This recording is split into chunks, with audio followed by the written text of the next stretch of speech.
What's up, everybody? My name is Jennifer Lucy Tyler, if you don't know me, and I decided to come onto YouTube to begin to share a little more of my journey being pregnant. So for those who don't know, who have followed me on YouTube, I don't have a lot of you, but for those of you who don't know, tomorrow I am 20 weeks pregnant, and this is an absolute miracle. And just wanted to talk through my process being a now 41-year-old woman who is having her first child. Many of you who may have followed my husband and I journey throughout the years on social media know that we have suffered some losses. And so I just kind of want to talk through that and kind of talk to how we got here. And I won't share everything in this first video because I also want to bring him on to share perspective. But I just wanted to start by just opening this whole thing up and begin to share, and prayerfully that this journey encourages you. What I do want to say, this is my disclaimer, is that every journey is unique. God is writing our individual stories, right? So I share my journey for you to take what you can take from it, and whatever you can't take, throw it away, okay? So again, I am now 20 weeks pregnant tomorrow on Sunday, and we have been married 11 years. Our first pregnancy was in 2013. We found out actually New Year's Eve of 2012, and I ended up miscarrying around right before Valentine's Day, 2013. And with that first miscarriage, first of all, that pregnancy was a complete surprise. We weren't trying at all. And I was in shock, but nevertheless, we were excited, and we went to go in for our first heartbeat appointment, and they told us there was no heartbeat, and they immediately shut everything down. It was just like, you can expect to miscarry. And I remember the coldness of the doctor at that time. He was very, very cold, and it was just kind of like matter of fact, like, you're gonna miscarry. And us having faith, we decided to, try a second opinion. So I went to an emergency room doctor, and they said the same. And so I still wasn't convinced that I would miscarry. I remember we went home, I kicked my feet up, put on some worship music, and I just said, okay, well, we'll see. And probably about 2 days later, I started bleeding and cramping, and I ended up miscarrying in the house. That moment was very dramatic and hurtful and painful for all of us, to actually miscarry a child in your house where you actually can see the embryo having developed. Like, I don't want to go too deep into detail, but that was a lot. And so afterwards, and after I got healed, after my body healed, we were like, okay, let's just try again. And I remember under the advice of other sisters, I downloaded all the ovulation apps, and it began to be a bit obsessive. I remember that it got to a point where, making love wasn't even as enjoyable, because it's like you're trying to plan it around getting pregnant. And so I just stopped. I was like, you know what? Stop all the apps, stop all the things, and let's just see if this thing happens naturally. That was in 2013, and years and years passed, and it just wouldn't happen. There would be times I would feel like I'm pregnant, but it would really just be PMS symptoms. I experienced taking that pregnancy test and seeing that it wasn't positive many, many times, and being hurt by that. And then there came a day where we decided to go into a fertility center. And we told them our situation. We got tested. I think this was maybe around 2017 where we started to get tested, and they found nothing. Jeff was perfectly fine. He did not have male factor infertility. And for me, they said I'm perfectly healthy. Everything looks good. So they called this unexplained infertility. And for any of you who have dealt with unexplained infertility, it's almost more, I guess, for me, it was just even more painful because I felt like if I had an answer, I could at least attack that answer. I could focus on that and just attack that thing and do what I needed to do. But when it's unexplained, what do?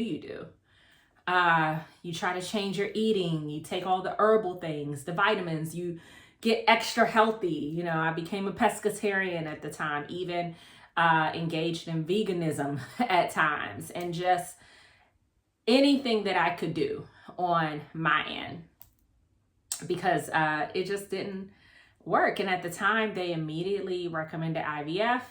And we didn't have peace to go forward with it at the time. It was also a factor of us having to pay that out of pocket, which at the time we could have done some things, some IUI or IVF, but we just didn't feel led to do that at that time. And so years went by. That was 2017. In between that, my father passed away, my mother moved with us, and so many different things and transitions happened. And then there was a conversation that I had on Mother's Day of 2021 where I shared a post about my angel baby. The fact that because I was once pregnant, I am a mother, and just wanted to encourage those women who had angel babies, whether stillborn or whether miscarried, that you are still a mother, and to recognize that. And so that was my post. And I ended up having a conversation with a woman who told me about her fertility journey and the things that she did and how her insurance covered the cost of what she did. And at the time, my husband had switched his job from when we last looked at these treatments.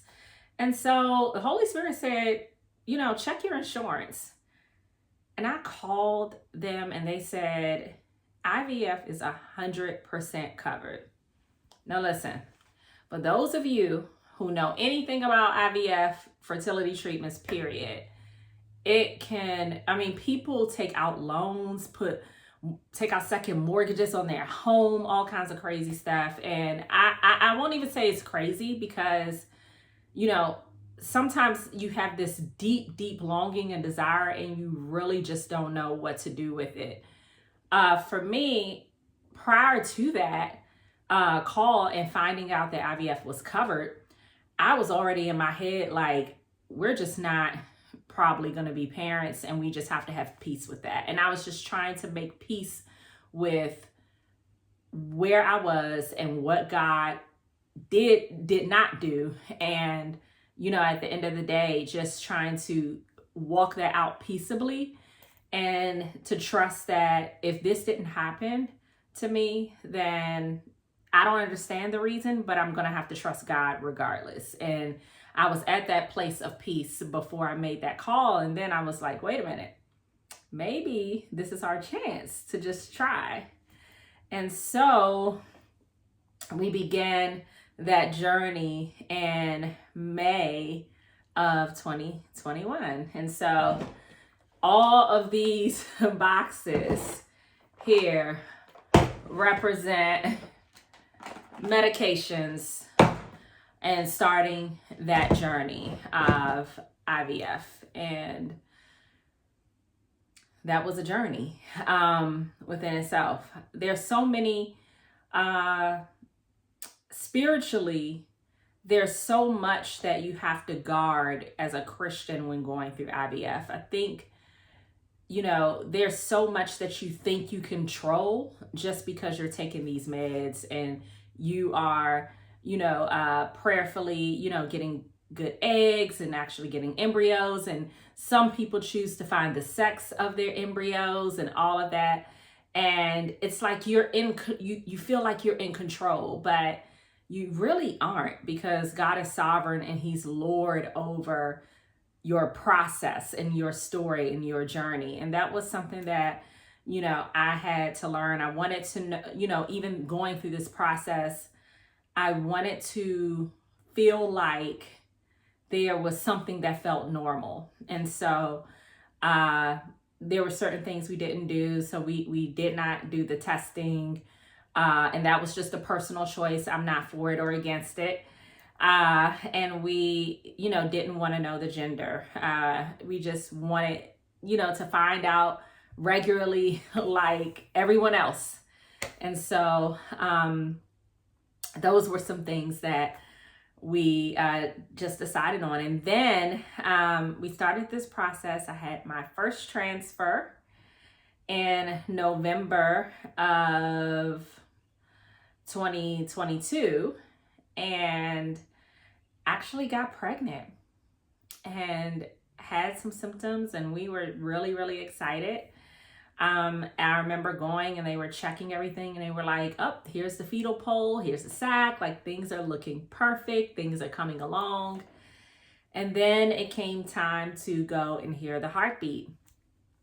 And I'll never forget it. It was about 5 weeks or so. And well, no, I think a little later than that. But the woman said, the heartbeat is faint, and so this pregnancy is probably not going to be viable. And she just shut everything down. And I was just like, what is up with when they communicate bad news? Like I had not been getting good bedside manner. So anyway, she just shut everything down, and I'm sat there just stuck. And then I had to come back again to see if, things turned around. Of course, my family and friends were praying, and things did not turn around. The second time we came, there was absolutely no heartbeat. And so then during that time, I chose to actually have what's called a D&C. And when I had the D&C, that was a different experience as well. So, you can miscarry naturally and allow your body to miscarry, or you can have the D&C. The reason I had the D&C is because we were right at the end of the year, and I did not want to go into the new year with, I just didn't want to go into the new year with having to deal with a miscarriage. And so I chose to go ahead and do that. That was the end. Actually, that was the end of 2021, November 2021. We had the D&C December 29th, 2021.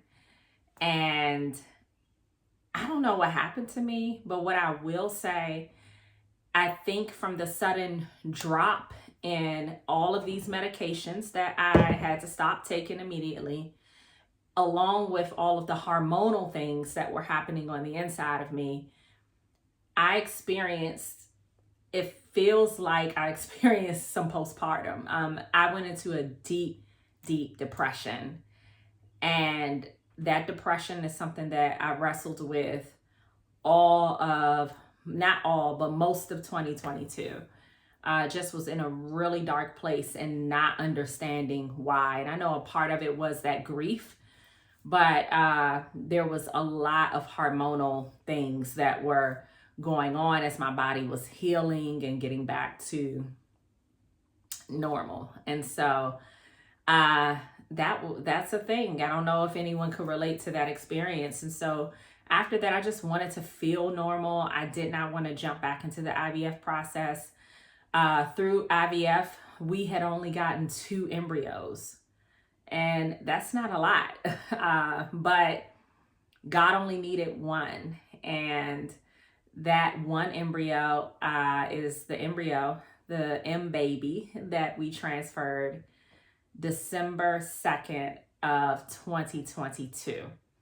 and that is who I'm pregnant with today, baby girl. And every day I have to ask myself, I'm like, God, okay, are we really doing this? Like, it feels so surreal because now I'm starting to feel her. I'm starting to feel I'm feeling the flutters and the taps and things like that. And even now I'm feeling something. And it's just really cool to be this far along and to be on this side. So none of this came without tears and struggle and fear and all of the things. And I just have to say, for any woman that's going through infertility and deciding to do fertility treatments, is so helpful when you have a strong support system. My husband has been amazing. I didn't have to do any shots. Any shot that I took, he did it all. We prayed, we worshiped through it, and I'll share some of that video on as I share more of this journey and the backstory. But it has been hard, but a good hard. And so I just want to share that, and I just wanted to share it to encourage those that are waiting. It's been 11 years, and this baby is due August of 2023. And our 12-year anniversary is September of 2023. And so she's coming as our anniversary gift right before our anniversary. And, I had gotten to a point where I was like, well, maybe God isn't going to do it. And he did it. And he's still doing it every day. We're taking everything moment by moment and day by day. And so I hope that this story wasn't too long and too boring for you, but I know that there's a lot more that I want to share on this journey, a lot of missing pieces that I need to fill in. But if you have any questions, leave them in the comments. I'll take time to answer your questions. And yeah, I'm here for you. So thank you for being on our journey. We are calling her, I'm not giving away her name, but I will say this. You can call her Baby J. Okay, so we're staying in the J family. We have Jeff, Jen, and yes, so you can think about what you think her name is. All right, guys, thank you so much for joining us.